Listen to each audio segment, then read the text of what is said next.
now turn up. What up is Marcus with Dynasty Football Dads. We are doing a video of the top running backs after the draft in the 2021 class. I'll be giving away a free jersey, a Jerry Jeudy signed college jersey. All you have to do is be a subscriber for a chance to win.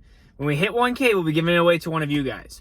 So we are going to be doing the top 6 running backs here. After this, so first of all, there is 3 first-round graded running backs, and there's 3 second-round graded running backs, and that is it for the top 2 rounds. This draft class is top-heavy and very little depth. There are some running backs I like, maybe in the early 3rd, mid-3rd, late 3rd, or if you are desperate need for running backs, or if you're in bigger leagues like 16-team leagues, then of course they might sneak into that second round. But we're going to go with number 1, Najee Harris. Najee Harris, he's 23. He goes to a Pittsburgh offense that we look at James Conner. James Conner in 11 games had 900 total yards, 6 touchdowns. If you spread that out to a 17-game season, you're talking 1,350 yards, 10 touchdowns. James Conner is a okay running back. He's not amazing in my opinion. I think he'll have some issues at Arizona. But when you look at Najee Harris, he has all the abilities. He is a perfect running back for Pittsburgh. People talk about Ben Roethlisberger's he's kind of over the hill. He's got a noodle arm, whatever it is. I say Najee Harris will fit perfect into that running scheme offense, and he's a really good pass receiver. So he's probably the best route runner of the entire running back class, of these top 6 at least. Kenneth Gainwell's up there with him, but Najee Harris is the safest floor. He's going to follow the touches, follow the carries, follow the volume. He is going to be easily the number 1 in 1 QB leagues, and he's easily the first running back off the boards in super flex leagues. I don't care that he's 23. He is going to be, in my opinion, the highest ceiling, best floor. And with that being said, the only thing that you can complain about is his top end speed, yet I think he actually has really good speed. He may not have 4.38 speed, 4.40 speed, but he might have 4.50 speed, so a 1/10 of a second slower. Ultimately, whoopity-doo. If that's the one thing that you're going to complain about, then I guess that's what you're going to complain about. But 101, Najee Harris, Pittsburgh. Number 2 is going to be Javonte Williams. It's very close with him and Etienne. You could call this tier 2 running backs. I think there is a separate. Najee Harris is by himself. I think it's a pretty big difference because when you look at these guys running back, I guess, situations, they're not going to have immediate situational success. You have Javonte Williams, who has Melvin Gordon there. I think Melvin Gordon's done after 2021. So that being said, I think Javonte Williams is going to be slowly implemented into the offense, and you're going to see a first 7-8 games, which we've seen with Dobbins and Jonathan Taylor of last year, and even other running backs in the past, Cam Akers. You're going to see him slowly work into that, and if you can't get him now, you might be able to actually buy him midway into the 2021 season, because people are going to be like, well, maybe he will be the backup, but he ultimately will take over that starting job and into that 2020, end of 2021, into 2022, 2023, those are going to be his prime time seasons, kind of even like Miles Sanders the year previous. You're going to see him be that kind of RB2 or maybe low RB1. So now we look at Travis Etienne. Travis Etienne, a Jaguar. The biggest situational problem with Travis Etienne is he is not a super well-defined pass catcher.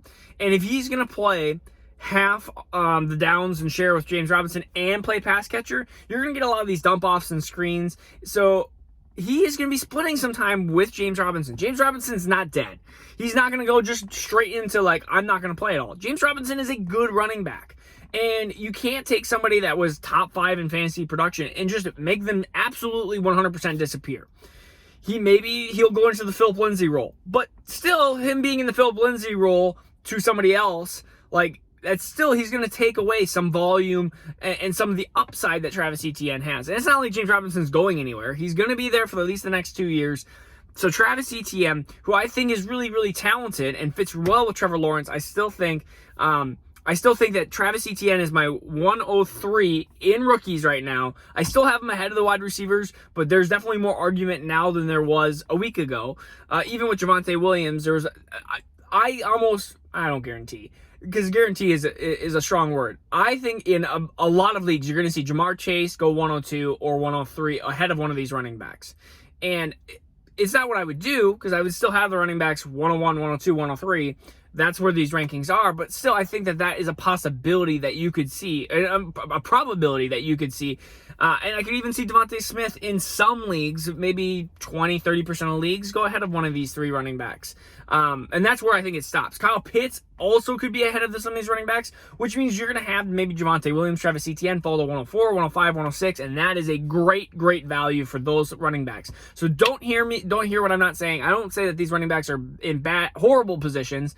They're just not in teams that we would have wished. If they were a Jet, if they were in Miami, Falcon, plenty of other teams, Arizona, we would have been falling in love with these players, but right now we're just kind of like, okay. Like, that's when, like, J.K. Dobbins went to Baltimore, we're like, Or, like, even DeAndre Swift going to Detroit, we were like, that kind of stinks. And then DeAndre Swift, talent trumped. Halfway through the year, he started dominating there, and Kerryon Johnson and Adrian Peterson were just kind of they were there, but just not there. So, fourth running back off the board. This is where we go into the round 2 running backs. Almost the rest of the draft of round 1, especially in one QB league, is going to be Kyle Pitts, Trevor Lawrence, and wide receivers. Then we start getting into this early second round, and we have 2 running backs. 2 that I would, potentially 3, that I would like to start talking about. One is Michael Carter. Michael Carter is going to be my RB4. I mean, he moved up a couple spots. He is in prime spot to be immediate impact production. And so with that being said, I feel like if I draft Michael Carter, he's going to have enough production where I'm going to be able to sell him for a wide receiver that is slowly developing. So I might be able to draft Michael Carter and then trade up for maybe a Bateman is still struggling with Bateman's struggling with Lamar Jackson, or Terrace Marshall is not being implemented in the offense because Robbie Anderson and DJ Moore are taking over until one of those 2 leaves. Along those lines, or Elijah Moore is not being implemented in the offense enough. I mean, we could see a lot of these different things attribute and happen. So Michael Carter, it's funny that they drafted 2 Michael Carters, but Michael Carter is going to be my running back 4. I don't think he's going to be a 3-down running back, but I do see him being a really good, I guess you could say, I see him getting enough volume now that he is an low, like kind of like an Eckler, where you're seeing him be like a RB2, RB3, maybe even a little bit higher on his high end. But then they draft somebody, and this is, again, predicting the future. They draft somebody, and we've been saying that for Miami for a while, in 2022. That's what I think is going to happen, but I mean, who knows? Miami's been supposed to be drafting running backs for the last 2-3 years, and they haven't drafted somebody. So maybe Michael Carter actually sticks around. That's going to be the biggest thing that we're going to have to figure out. But he's my RB4. RB5 is going to be Trey Sermon. Just the situation of draft. So this is Sermon versus Gainwell. Gainwell is immensely more talented, in my opinion. But he's also a 5th-round talent. Or 5th-round draft pick. So NFL teams must have been scared off of his 2020 season. He was the alpha to Gibson, who was drafted in the 3rd round, and now he's drafted in the 5th round. So there's things that teams apparently don't like. Miles Sanders, maybe this is a sign that he won't get a second contract for that team. Or maybe it's just going to be a frustrating situation where you're going to have Sanders and you're going to have Gainwell being this kind of split in time type of thing. Gainwell's also an amazing pass catcher, so you might see him more of an expanded Boston Scott role. Then you have Trey Sermon, who I don't like as much, who I don't think fits that offense amazingly. And you have Elijah Mitchell, who I love. So you're going to have both of those guys, and you still have Raheem Mostert, and you have Jeff Wilson Jr. That backfield's kind of bulked up. These 2 are neck and neck. So right now, Trey Sermon, running back 5. Running back 6 is going to be Kenneth Gainwell, but I could see that switching back and forth. I'm going to look into more analytics, more video.